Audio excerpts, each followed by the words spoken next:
That battery you just paid $200 to replace, or the one sitting dead on your garage floor right now with the corrosion creeping up the terminals, there's a real chance it wasn't finished. Something starts growing on the plates inside that battery. Most of the time, nobody checks whether it's gone too far before writing the whole thing off. You paid for a new one. Nobody ran a single test on the old one first. Here's what that costs. A replacement car battery, installed, runs between $100 and $300 in 2026.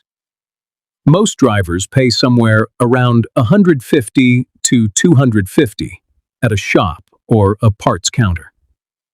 The thing that could have brought a lot of those batteries back costs about $6 in a bag, or around $30 for a charger you buy once and keep. $6 versus $200. That's the gap nobody at the counters paid to explain. Once you understand what actually kills most car batteries, you're going to think back to every one you've ever thrown away. Now maybe you're already thinking, if this were real, my mechanic would have told me. He didn't, and here's why. This isn't a secret. A charger with a repair mode sits right there on the shelf at any auto parts store, next to the wrenches. $35. Plain as day. The reason nobody mentions it isn't a conspiracy. It's that a replacement battery is a 5-minute counter sale with free install thrown in, and a bag of salt and a slow overnight charge is not.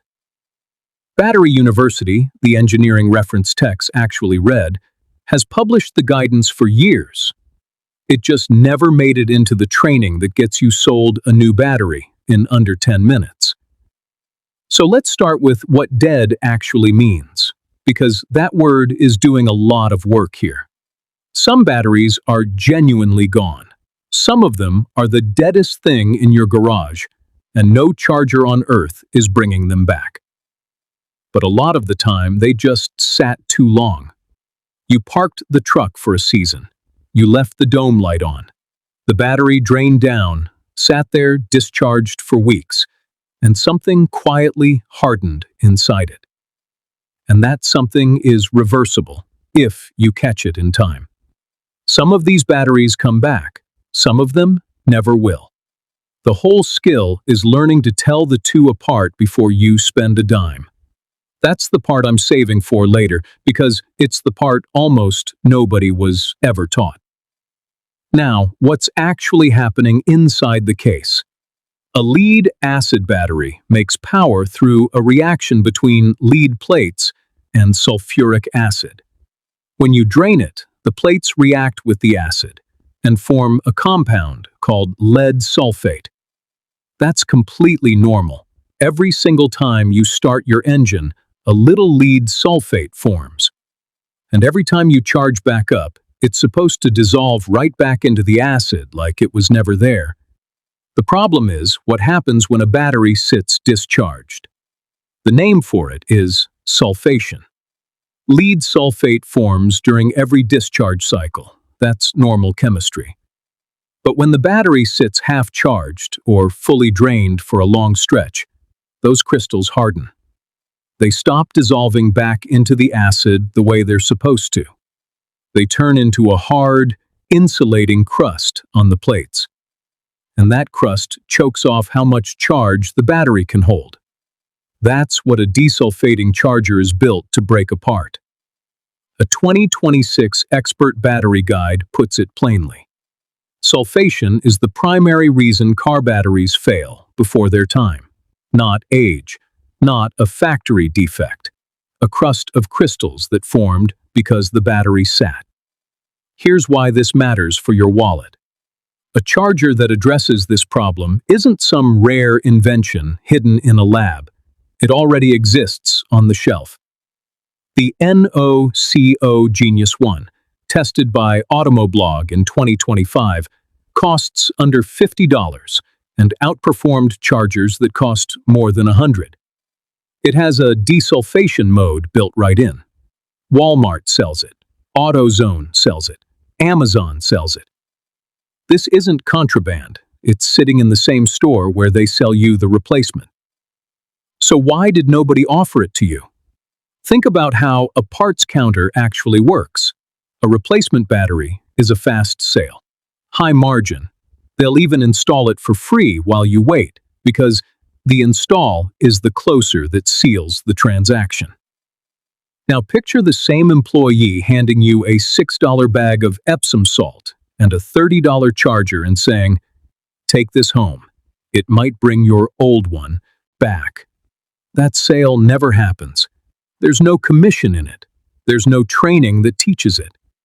A battery you can revive at home is a battery they never sell you.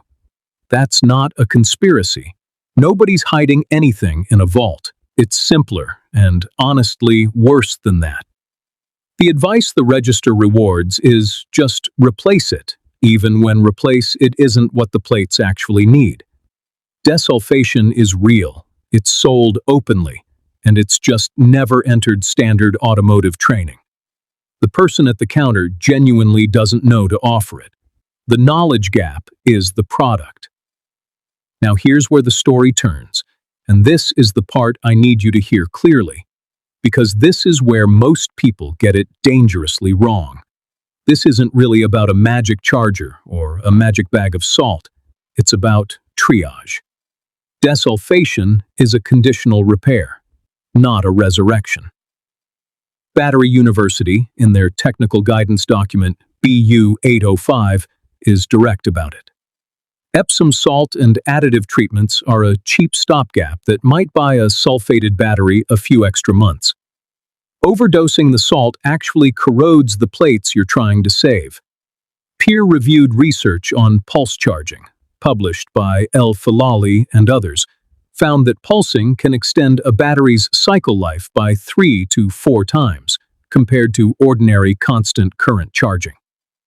That figure comes from controlled laboratory conditions.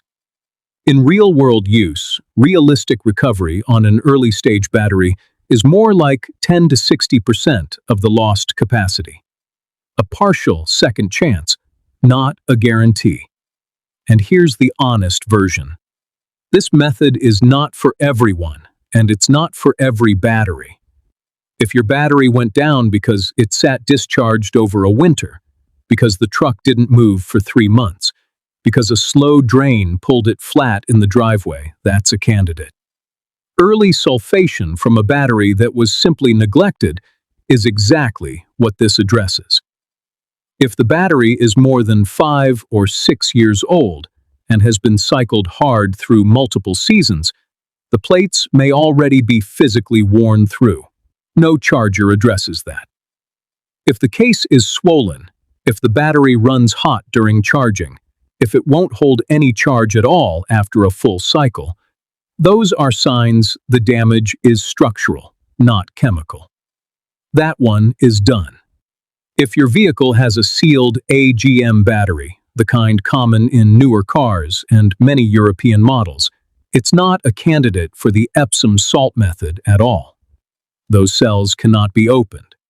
The pulse charger route still applies to AGM batteries, but the Epsom approach is strictly for flooded, serviceable batteries with removable caps. If you're not sure which type you have, look at the label or check the owner's manual before touching anything. And if you've already tried a full desulfation cycle and the battery still won't hold a charge, stop. A battery that won't respond to a proper cycle is telling you the plates are gone. Listen to it. Here's the hard line. If the plates inside have physically shed their material, if a cell has shorted out, if the case is swollen, no charger and no salt will ever bring that back. The crystals aren't the only thing that kills a battery.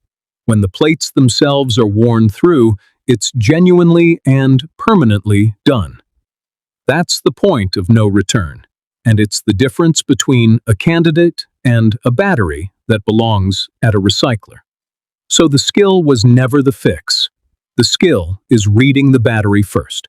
Left discharged, sat too long, early stage, that one's worth trying. Shed plates, a dead cell, a bulging case, that one goes to recycling. Measure first, then decide. Now, if you're thinking this only applies to someone rebuilding a battery on a workbench, stay with me. The car in your driveway right now is the one this matters for. You don't need to take anything apart. This is about the battery already under your hood. The one that turned over slow this morning. Before you spend a single dollar, here's the 5-minute check. Get a cheap voltmeter. Measure the resting voltage with the engine off and everything off for at least an hour. A healthy battery reads around 12.6 volts. Down near 12.0 or below, it's deeply discharged. And that's exactly the kind that might be a candidate. If it's a flooded battery, the kind with caps you can remove, use a hydrometer to check the specific gravity of each cell. An increase in specific gravity toward the fully charged value after a cycle tells you the recovery is actually working. If one cell reads far below the others before you even start, you've found a shorted cell. That battery will not recover. Recycle it. If the readings say candidate, here's your path. The safest route is the charger. Connect the NOCO Genius 1 or a similar smart charger with a dedicated desulfation or repair mode, and let it run the full cycle without interrupting it. A proper desulfation cycle, according to battery engineering guidance from power designers, runs at a low current, roughly 5% of the battery's capacity, for anywhere from 8 to 18 hours. Slow and patient. You do nothing but wait. The Epsom salt route is strictly for flooded, serviceable batteries with removable cell caps, not sealed, not AGM. Heat about a cup of distilled water to around 150 degrees Fahrenheit. Dissolve the salt into it and add just a quarter to a half teaspoon of magnesium sulfate per cell directly over the plates. That measurement matters more than anything else in this process. The single most common mistake is adding too much, because more feels like it should do more. It doesn't. Overdosing corrodes the very plates you're trying to save. Then run that same low, slow charge. The safety here is not optional. A charging lead acid battery vents hydrogen gas. Work outside or in a fully ventilated space. No sparks, no open flame, no cigarette anywhere near it. Wear gloves and eye protection, because the electrolyte is sulfuric acid and it will burn. When a battery is genuinely done, take it to a proper recycling facility. Disposal in household trash is illegal in most states, and the acid is an environmental hazard. So here's the whole thing, plain. The veteran mechanics and the battery engineers who published this research understood something the parts counter was never built to teach. Most batteries that get replaced were never examined. They were sentenced. Nobody ran the voltage. Nobody checked a cell.